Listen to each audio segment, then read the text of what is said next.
Hello, this is Yolanda Lloyd recording for session 5 for the experiential group, and the title of this is Back to Reality. This week it was harder for me. This whole process has been hard for me. You've mentioned in my responses that I don't need to be strong, but I think I do, and that's why I'm holding it or trying to hold it all together by holding it in.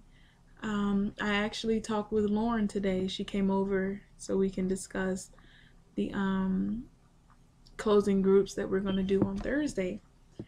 And she fed into me, and like the rest of the groups, I've been resistant. I just don't feel like I'm in that place emotionally now to do all of this, but it is necessary for me to go through this process. It's not easy. It is something that has not been done in my past. Speaking about emotions or stuff like that, it just wasn't done growing up in my house. And so I learned to deal internally and to swallow my stress, swallow my pain, and just focus on it like that, or honestly, to not focus on it. So being kind of forced to bring issues to surface in this class is really hard. And I understand that I need to do this for myself as well as my clients. And it is scary because I've had the thought that maybe I will not be beneficial as a counselor because I really don't want to open up and make myself vulnerable. So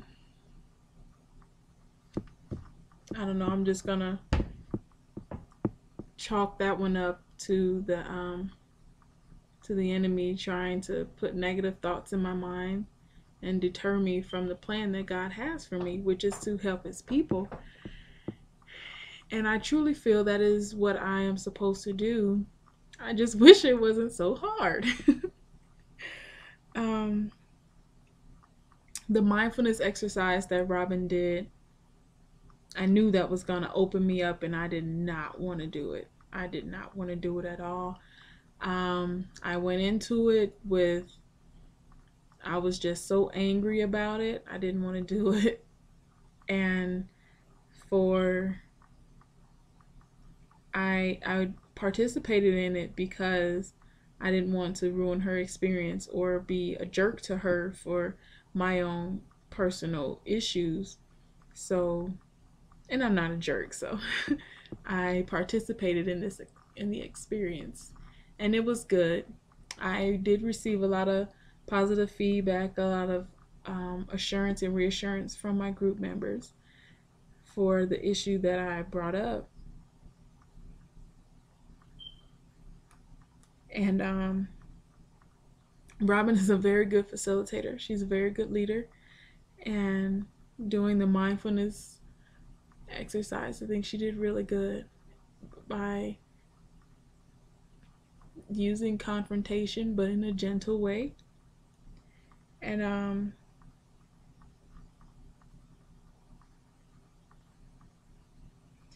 what did I like about this week experience? It was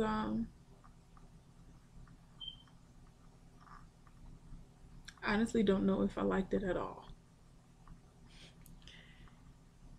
because it was very touching, especially with what's been going on in the news and the videos of the young black males and females for that matter. It just isn't cool to be black right now.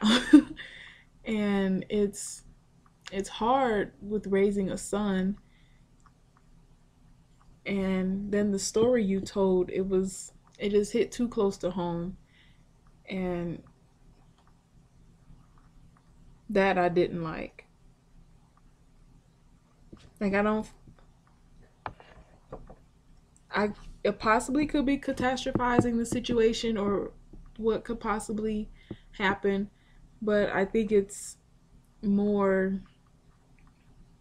I feel like it is something that could be more realistic given what I've been seeing in the news lately.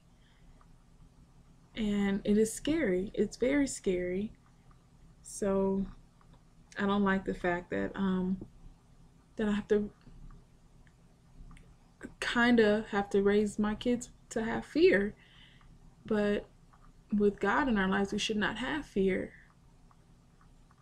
But with what I've seen in the news, it's the end times. I just wish that He would come back so we wouldn't have to deal with this. That's another rant. Anything I wish that were different for these sessions, I wish that I was not so emotionally driven. Or maybe I'm not emotionally driven. I wish that I was able to open up and be able to just pour out myself to people instead of just holding it all in, trying to put on the front that I'm okay when I'm not okay. I'm tired. Um, I want to quit. I've had moments where I just wanted to throw in the towel with school and just take care of my kids. And sometimes I want to just take them to the grandparents and just do nothing. It gets over what life gets overwhelming. And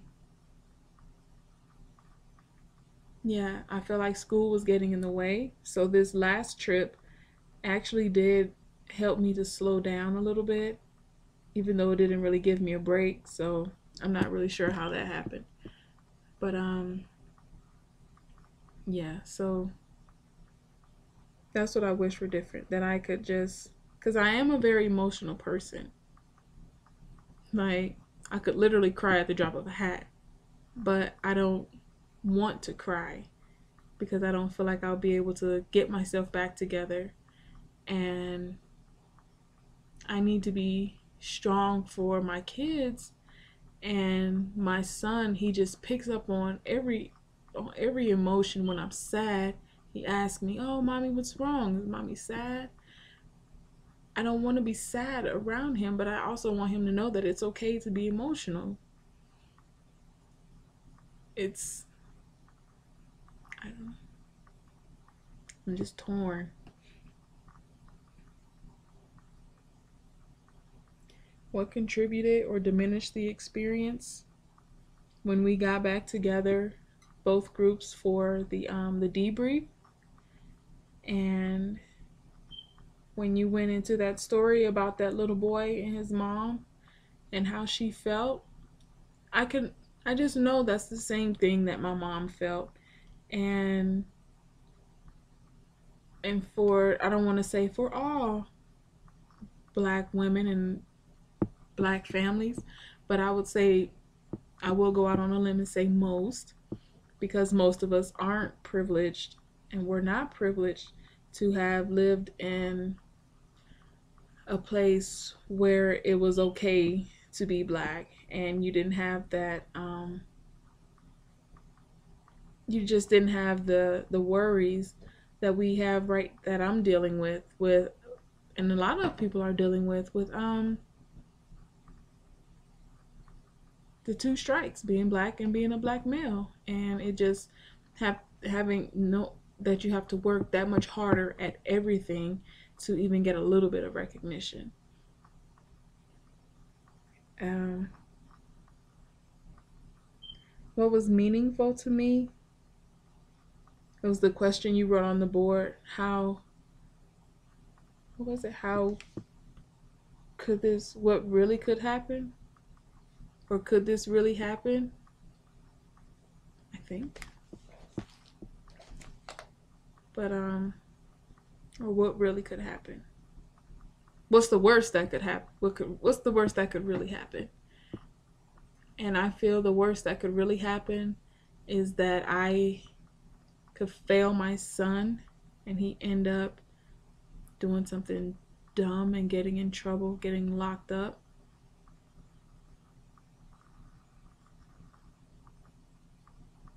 or my husband and I could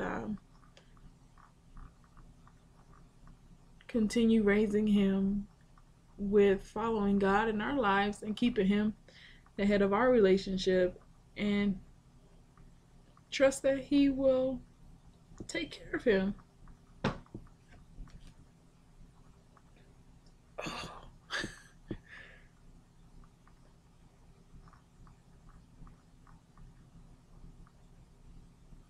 So that's my here and now experience. It's maybe I'm putting too much on my plate, or maybe I'm just thinking too much into it instead of just taking it day by day, just letting him be a 3-year-old instead of thinking of what could happen when he's 16, because my lifestyle, our lifestyle, is different from the lifestyle I grew up in. So right there, he already has a one-up on me and those other kids that grow up in the inner city. So I just have to trust that God will take care of us. I just have to increase the strength in my faith. Yeah.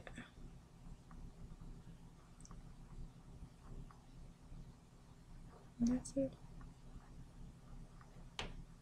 Okay. See you Thursday.